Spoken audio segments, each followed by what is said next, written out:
The head of Tokyo Electric Power Company says the utility is preparing a new report on the crisis at the crippled Fukushima plant.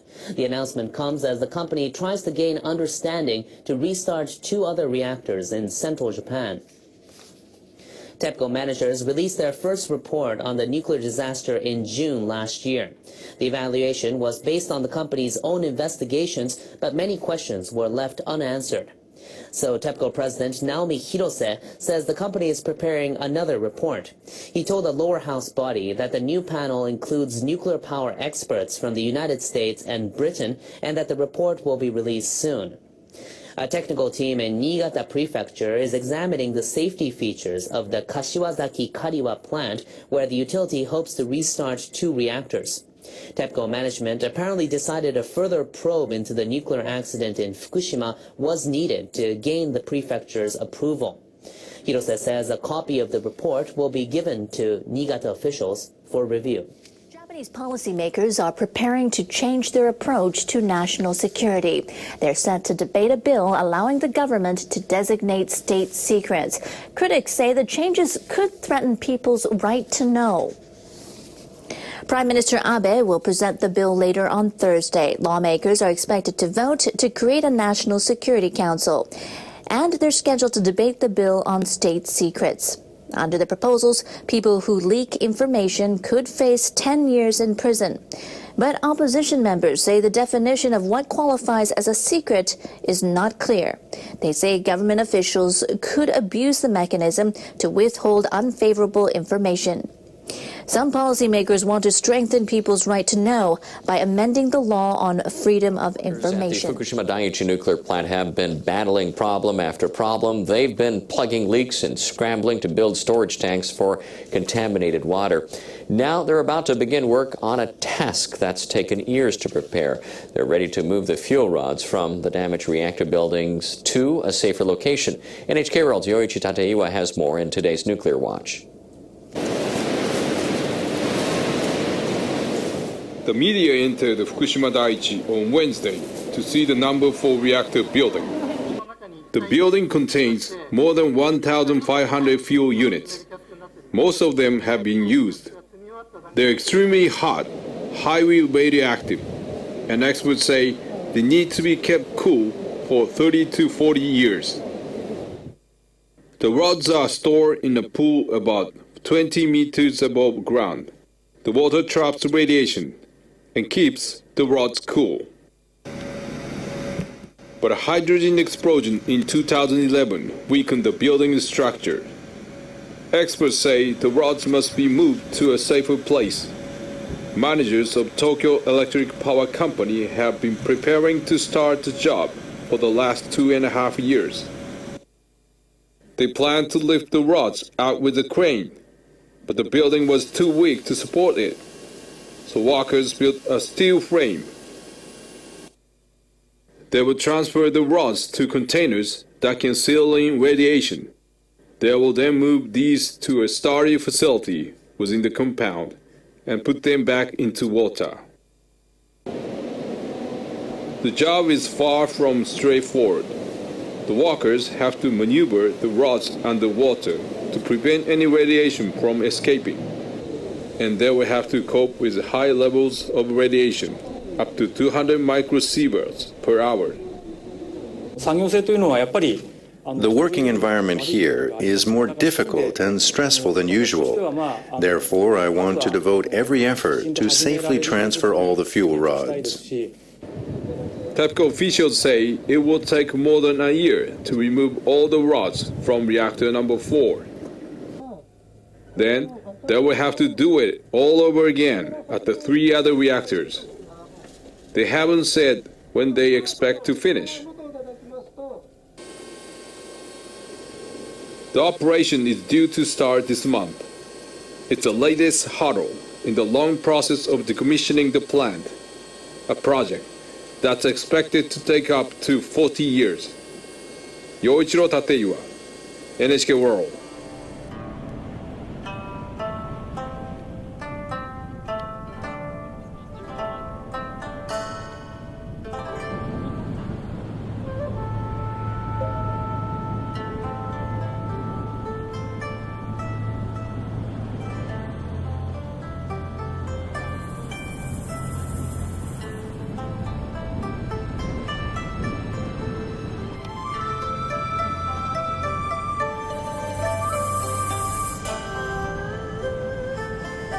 Fukushima is really dangerous right now and getting more dangerous by the moment. In November, it'll be more dangerous when they try to remove the fuel rods from Unit 4. Certainly threatens California because we're in the line of fire here. So.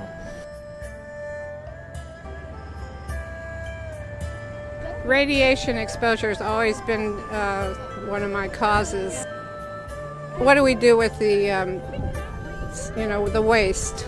We don't know what to do with it still to this day, and I'm concerned about my family and my grandkids, and that's why I'm here. So for me to be here on the beach was imperative, especially with the impact that's happening with the water that's being dumped, the contaminated water that's being dumped into our ocean every day from Fukushima. So to have that connection was really important to me. We're all connected by water. We're all connected by our oceans. Japan is really not that far from us, and other places, Australia, Canada, we all share Europe. All the waters connect. Two things. This really could be the big one. This could screw everything up. Talk about the economy and the Tea Party. That's nothing compared to what could happen given fuel rods 100 feet off the ground. The effects of that invisible dragon that they call it, wow. And at the same time, it's the biggest opportunity humankind has ever had to come together. It's really exciting. This changes everything. I mean, it makes every other problem we have diminish in importance, just disappear almost. It's this convergence that's happening. So I'm so touched that we can all come together like that and really connect. And that's what I wanted. I wanted everybody to connect. So I'm really happy.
Well, Japanese media groups have toured the crippled Fukushima nuclear power plant ahead of the removal of its used nuclear fuel rods.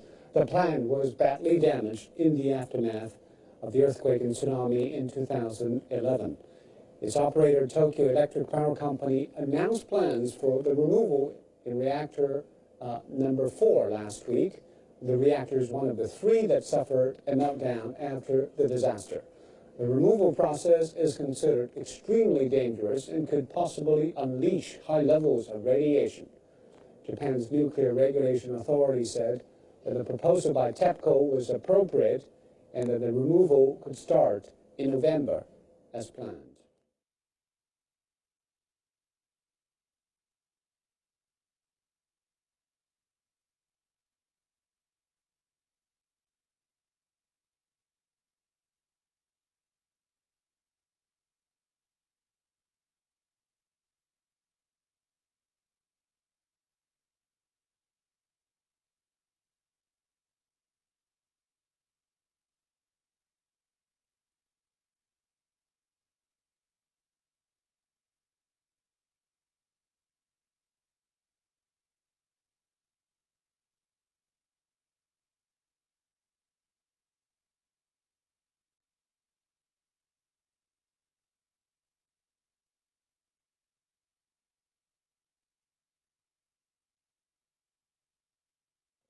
South Korea has seen a fall in sales of seafood as consumers fear it could be contaminated after reports of leaks at the Fukushima nuclear plant in Japan.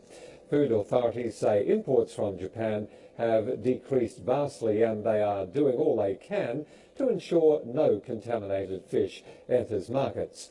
But that has done little to boost consumer confidence. In general, the South Koreans' distrust in Japanese fishery products is very serious. Because of that, even the sales of safe domestic products are being damaged.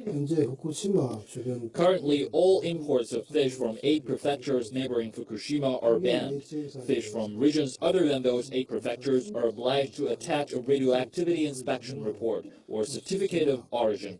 Also, we are conducting radioactivity inspections on every import. Fishermen have started hauling in one of winter's prize catches, snow crabs. Crabs are a seasonal delicacy showing up in everything from sushi to hot pot soups. The Sea of Japan is a key hunting ground. The crews of these boats are trawling 40 kilometers off the coast of Fukui Prefecture. They put down their nets at the stroke of midnight.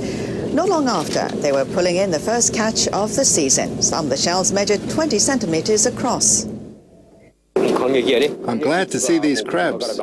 We will work hard. The first auction takes place later on Wednesday. If the season goes well, the boats will be hauling in snow crabs until late Leaders March. have struggled to satisfy the country's energy needs ever since the accident at Fukushima Daiichi. The nuclear crisis led them to shut down reactors across Japan one by one. They say because of that, they have to revise their targets for reducing greenhouse gases. The officials set a base year of 2005. They say by 2020, they hope to reduce emissions over those levels by 3.8%. Government leaders are expected to approve the change next week, and Prime Minister Shinzo Abe will submit the target to delegates at a United Nations conference on climate change. The meetings begin on Monday in Warsaw, Poland. 4 years ago, Japanese promised to slash emissions by 1/4 over 1990 levels. The new target is about 3% higher. Japan's spiny lobster, known as isebi, is a prized gourmet delicacy. But recently, there's been trouble in some of the lobster's home grounds. Fishermen in Nagasaki Prefecture, southwest Japan, are alarmed at falling catches. Experts say rising water temperatures and an altered ecosystem are the cause, and they're looking for a fix. This little creature is a spiny lobster larva called Puerulus. It's about 2 centimeters long and has a distinctive transparent body. The number of Puerulus in the ocean is falling. This means, of course, less lobster. The Fisheries Agency says last year's catch in Nagasaki hit an all-time low. Over the past 50 years, the number of lobsters caught has fallen by 80%. The Nomozaki Sea is one of Nagasaki's most fertile spiny lobster grounds. For 16 years, researchers from the local Fisheries Institute have been conducting an underwater survey. 10 years ago, they set these concrete blocks on the sea floor. The blocks help them study the lobster's habitat. This is rare footage of the larva in its transparent form. After 5 days, the larva sheds its clear shell and turns red. Here is a baby spiny lobster. It's about 3 centimeters long and almost identical to its fully grown self. The researchers drilled each of the blocks with holes of various sizes. The lobsters move around and find the holes they like as they shed their shells and grow. But despite this cozy sort of apartment building, the number of lobsters per block this year have fallen to 1/3 their peak of about 70. To investigate, the researchers looked into the lobster's life cycle. This picture was taken 3 years ago. It shows one of the concrete blocks covered with a tall variety of seaweed called Sargassum macrocarpum. The larvae are born close to land. After drifting in the open seas for nearly a year, they return as Puerulus. They descend to the ocean floor by grabbing onto seaweed. They mature as they feed on the creatures that live there. The seaweed is essential for the spiny lobster to form colonies. But now conditions have changed. Last autumn, ocean temperatures rose and the fish that eat the seaweed were active for longer. Researchers say the resource was depleted all across Nagasaki. The problem is that the seaweed is disappearing and it is having difficulty recovering to its original state. In an effort to restore the environment, workers for Niigata Prefecture have planted seaweed in 400 concrete blocks which they will install on the seafloor. The blocks will be enclosed by nets. Researchers believe the nets will protect the seaweed enough for it to replenish itself. Local fishermen hope this will lure back the Puerulus to the traditional lobster grounds.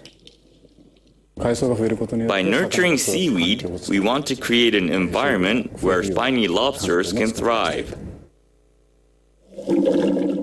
Many people hope this simple measure for the environment will bring back spiny lobster numbers to their earlier heights of plenty. People with homes along Japan's coastlines live with a nagging fear of tsunami. Waves triggered by offshore earthquakes have smashed into communities time and again over the centuries.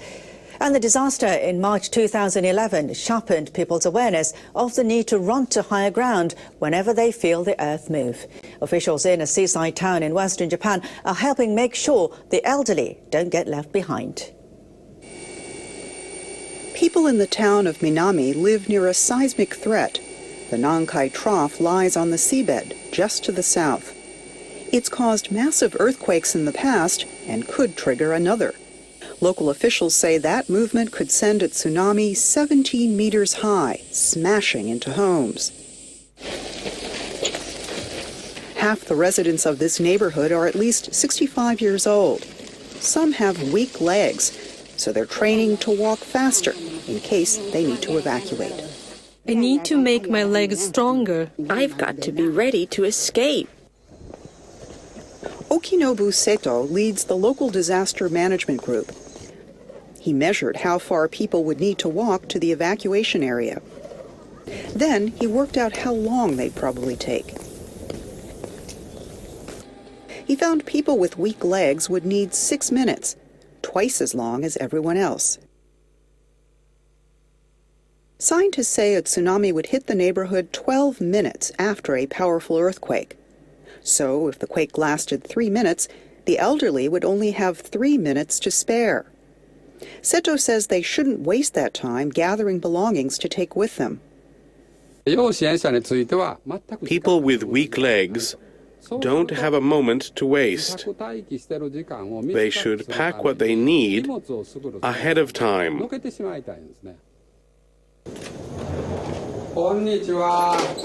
Members of Seto's group are urging older people to fill bags with essentials in case they have to stay in an evacuation shelter. Seniors are packing underwear, spectacles, toothbrushes, all the things they couldn't expect to borrow. Some have packed their medication. I've packed underwear, candy, and medicine. I'd be worried if I didn't have my medicine. Seto is storing their emergency bags at a shelter on high ground. 16 seniors are packed and ready in case of a tsunami. They should be all right for a few days, as long as they evacuate. Members of Seto's group say they'll keep up their efforts until they're sure all the locals can get to safety in plenty of time.